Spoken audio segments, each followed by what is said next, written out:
Au rocher noir, de la falaise à l'éperon, ont installé la suspension en vertu du triangle. Rocher noir.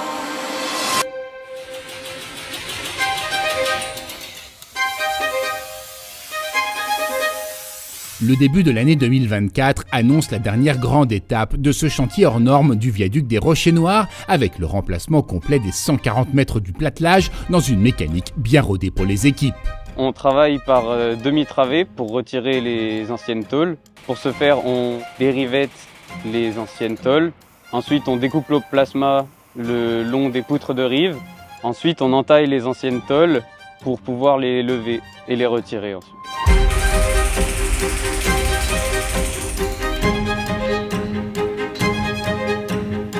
Une fois que nos nouveaux éléments sont contrepercés, on les réinstalle sur l'existant et puis on les fixe avec des boulons HRC à la place des anciens rivets.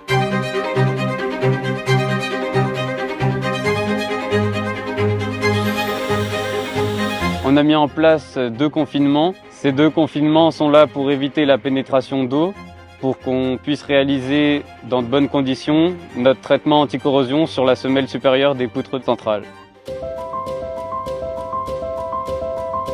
C'est mon premier gros chantier. Je suis fier de participer à la rénovation de ce bel ouvrage.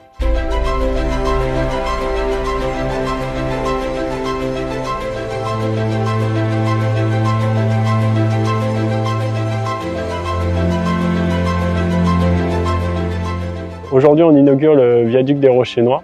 C'est l'aboutissement pour nous de 24 mois de travaux avec donc, tous les élus locaux et les entreprises.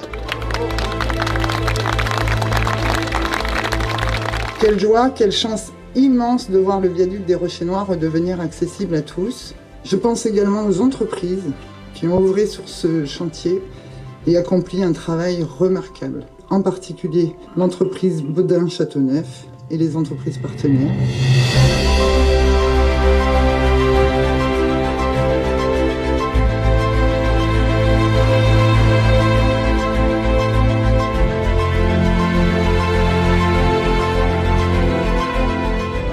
Je sais pas, c'est la fin d'une aventure pour nous un peu en fait, l'inauguration.